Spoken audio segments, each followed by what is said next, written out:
Good morning guys. So ayun po, kakagising ko lang po. Time check muna po tayo, 11 na po ng tanghali. So ngayon po, ito po yung brunch namin. Ito po, daing, tsaka meron pong itlog. Tapos meron pong pakape. Tapos meron pa pong fried rice, tsaka kamatis na may sibuyas. Ito po yung masarap sa daing, isasawsaw natin dito. Yun, so ngayon po, kakain na po tayo ng lunch dahil po tanghali na po.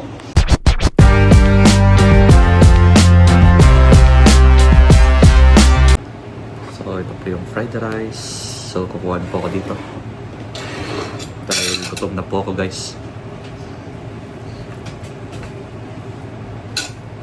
Tapos daing. Ito po yung nakakamiss, daing.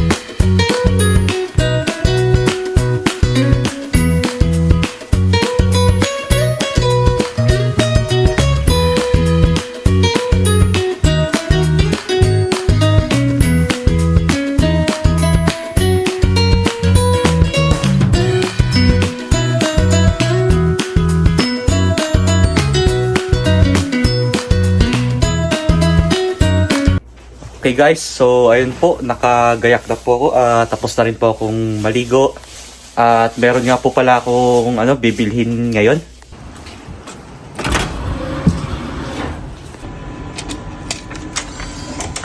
Sa ngayon po ay medyo umaampon po dito guys. Ayun po. Tignan nyo naman po, napakatahimik ng lugar dito sa Japan. Kanina nga po palang umaga nagsimula po itong pag-ulan, kaya hanggang ngayon naman din po medyo umaampon din po. Nakarating na pala ako dito sa may Eki, at medyo nabasa nga pala tayo ng ulan guys. Dahil po kahit na may dala kaming payong, nabasa pa rin kami dahil po sa lakas ng hangin kanina, kaya po kami nababasa.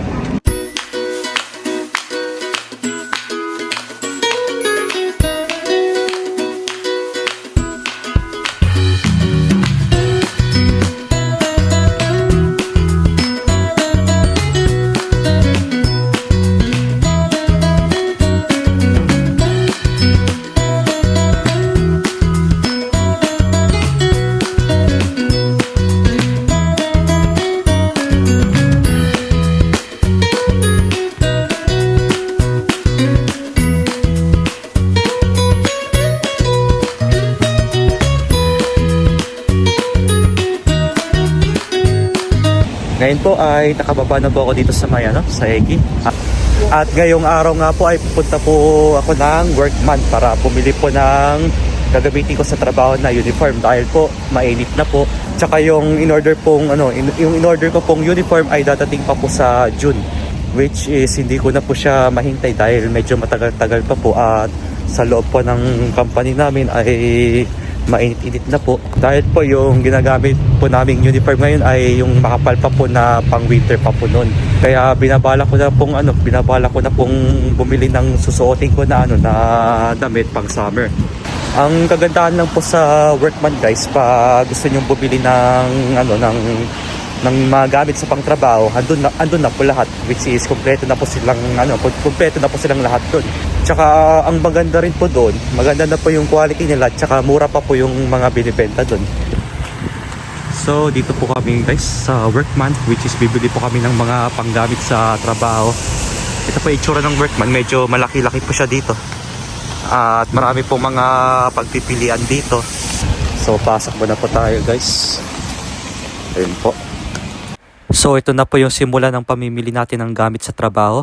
Unang-una nga po pala ay bumili na ako ng gloves ko dahil pudpud na po lahat ng gloves ko sa company. Ang kagandahan po dito, mas mura po yung mga binibenta nila dito compare sa mga convenience store, which is mas mahal po talaga. Dito naman po sa side na to ay marami pong mga binibentang bota. Ginagamit lang ito pag tag-ulan syempre at may iba't ibang mga sizes sila dito.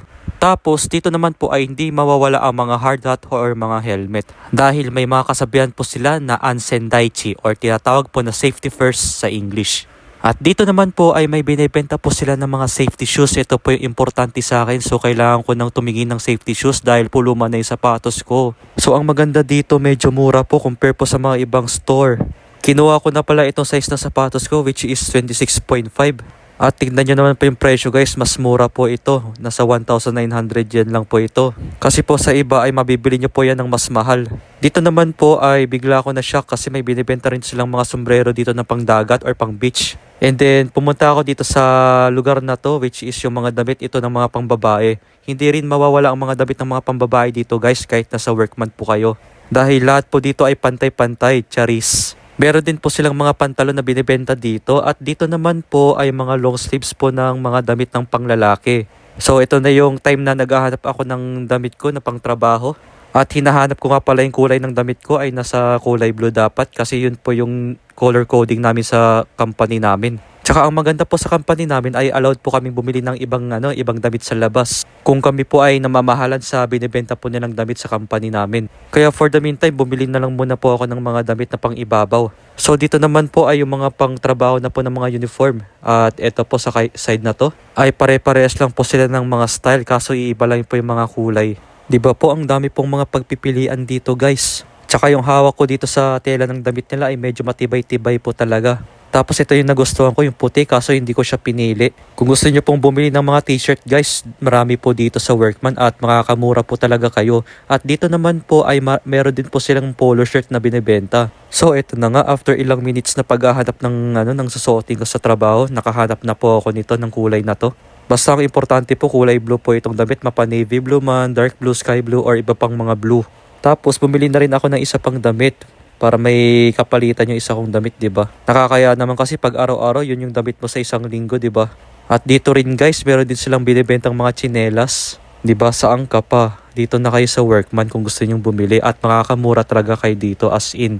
Tsaka makakahanap pa kayo ng mga sizes nyo dito. Ayan, so okay na po lahat at nakabili na po ako ng mga kakailanganin ko sa trabaho. At mamaya nga pala, ipapakita ko sa inyo yung mga pinamili ko guys. Pagka nakauwi na tayo ng bahay. So sa ngayon po ay maghanap lang muna tayo ng mga kainan dahil po medyo gutom na po guys.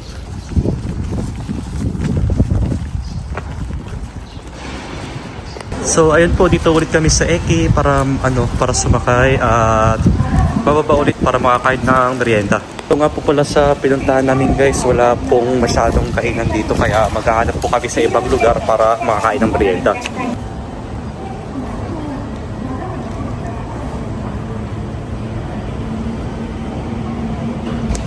Okay guys, nakababa na po ako ng train at dito nga po pala ako kakain ulit. Ano guys, dito po kami kakain sa Burger King. Yan po, paboritong fast food chain po yan.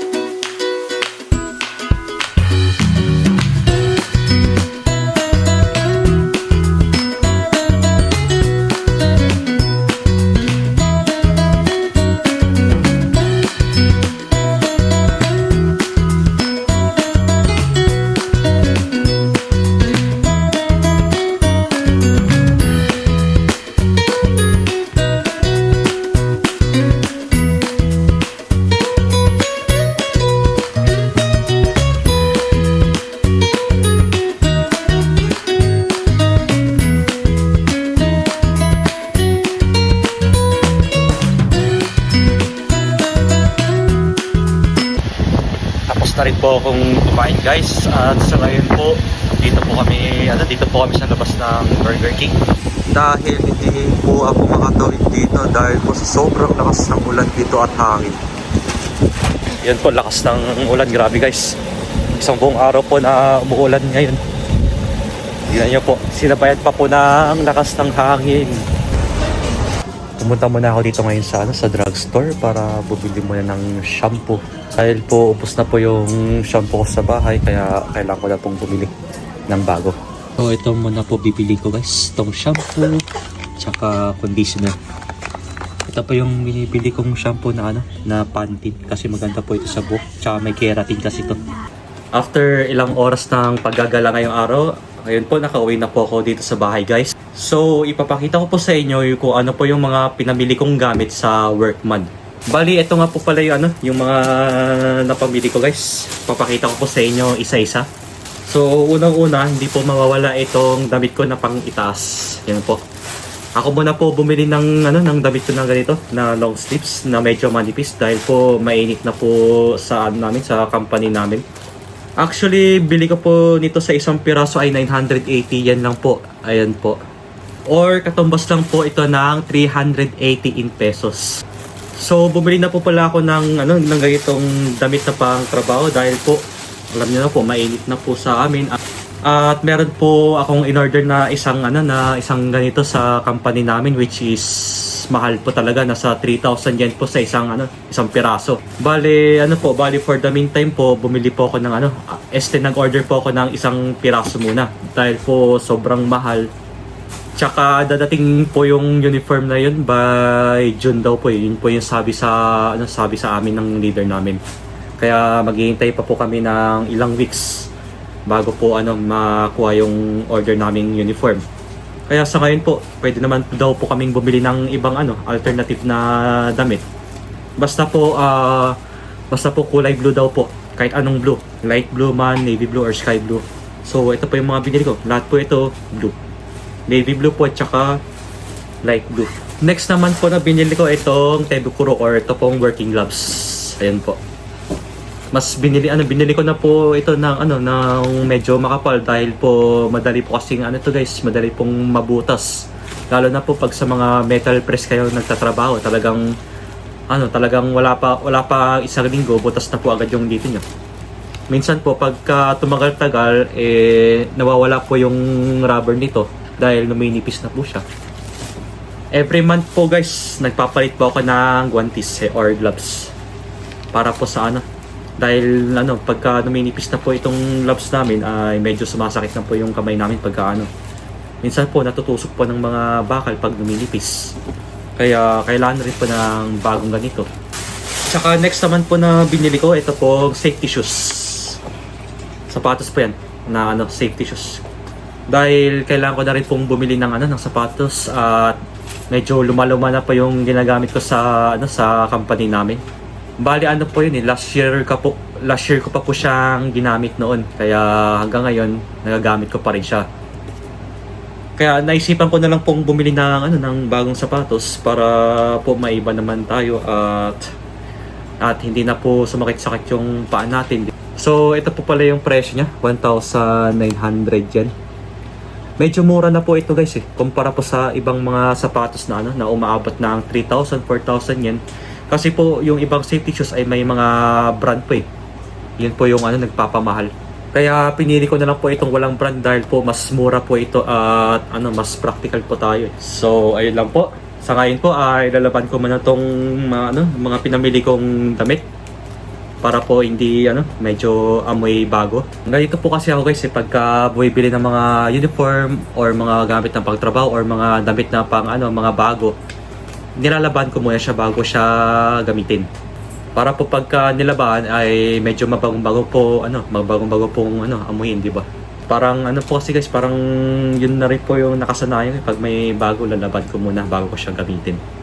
By the way, yung total nga po pala na binili ko kanina sa lahat ng mga gamit ko, ito po. Nasa 5,142 yen. Yan po lahat. Compare po sa mga sa nabili ko ng last year sa ibang shop. Mas mura po itong mga pinamili ko ngayon. Dahil pag sa Workman kayo namili, makakamura po talaga kayo. Dahil ang dami pong mga mga murang mga gamit. So, ayun lang po at maglalaban na po tayo ngayon guys. Ayun po, salpak lang natin dito sa washing. Tapos lalagyan na lang po natin ng sabon.